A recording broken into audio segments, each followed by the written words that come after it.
at the request of my members, an offensive tweet that came out of one of the members' offices that referenced our blue dogs and our new Dems essentially as segregationist. Our members took offense at that. I addressed that. How they're interpreting and carrying it to another place is up to them. But I'm not going to be discussing it any further. Welcome back. That was Speaker Nancy Pelosi this morning, hours after freshman Congresswoman Alexandria Ocasio-Cortez defied Pelosi's request to keep party infighting private.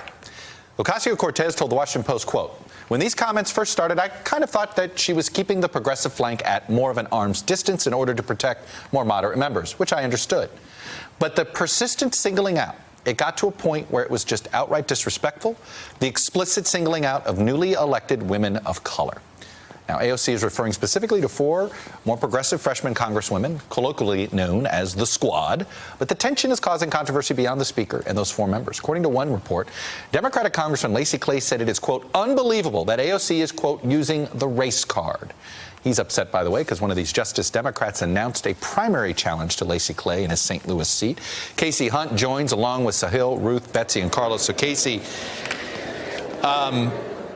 we heard yesterday Nancy Pelosi say she never has regrets. She doesn't look backwards. Same Nancy Pelosi today. And I think it's going to be the same Nancy Pelosi tomorrow, Chuck, although I will say that you could see that flash of irritation from her. And, you know, she went on to another reporter asked a follow-up question on the same topic. And, you know, she snapped a little bit and said, you know what, I'm not going to talk anymore about this, when she has previously maintained a relatively good-natured facade about it. So I think that speaks to the underlying emotion here and the fact that this has all taken a sharper turn in the last couple of weeks. I do think that tweet from, it was Alexandria Ocasio-Cortez's chief of staff, who tweeted, he compared blue dog moderate Democrats to Southern Democrats from the 40s, functionally segregationists. Right. That really did anger a lot of people and was really the focus of Pelosi's comments yesterday. But I think that, you know, you have this bigger issue where Pelosi's now saying, look, I'm going to handle this privately. But the problem is she didn't. She did an interview with Maureen Dowd in the New York Times where she talked about AOC and her quote-unquote public whatever and compared that to the fact that they only have 4 votes here in the House. Now, that's always how Pelosi's done business. She's a vote counter. But this is a new way of doing politics. And as we know, Donald Trump has really fundamentally changed how you do things, the way the media covers what happens. And AOC is very tapped into that way of doing business. So, you know, I don't think we've quite seen the end of this quite yet. You know, but I'm interested to see if they now try to build their relationship or if it continues to fracture. That's the question I have. Sahil, you spent a lot of time up in the Hill there, and I don't think Nancy Pelosi fears them yet because, as she pointed out, they got 4 votes. This isn't the Freedom Caucus yet. That's right. They don't have a block yet. Moderates have a bigger block to essentially hold her hostage sometimes on votes that maybe she knows the progressives aren't going to like. They seem to have more power over her than the Squad right now.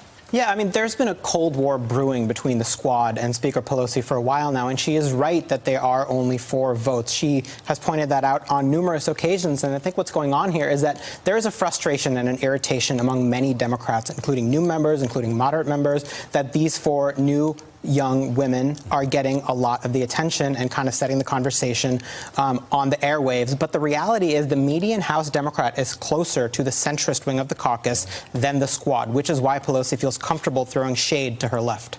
I spoke about this with a moderate congressional Democrat earlier today who said that the way that Pelosi has handled this friction with the progressives is a really important moment of leadership for her. And those moderates, many of whom are in seats where they're, you know, hanging on by the skin of their teeth, see her willingness to go after, you know, these 4 progressive Democrats as very important. They see her as being on their side and willing to sort of go to bat for them. And let's recall that the threat to her speakership, to the extent it was a threat after the election, was from these moderate Democrats, right? Who said,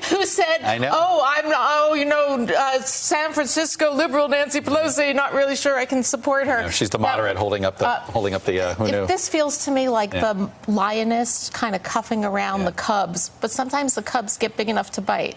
Carlos, you were there when the Freedom Caucus sort of got off the ground. Does the squad look like a liberal freedom caucus to you? Because they don't seem to have the numbers yet. Well, but this is how it starts, Chuck. And Nancy Pelosi watched, not so quietly, for 8 years as John Boehner and Paul Ryan struggled with the Freedom Caucus when they led House Republicans. And she does not want to be in that position. It is a horrible position. A speaker that cannot control 218 votes or count on 218 votes in the House is a weak speaker, is an ineffective leader. And Paul Ryan and John Boehner were in that position on numerous occasions. Nancy Pelosi watched, laughed sometimes, heckled other times. She knows how difficult it is. She does not want to be in that position, and that's why I think she's being so aggressive. Hello, YouTubers. If you're watching this, it means you've checked out our channel, so thank you. Now do me a favor, subscribe by clicking on that button down there.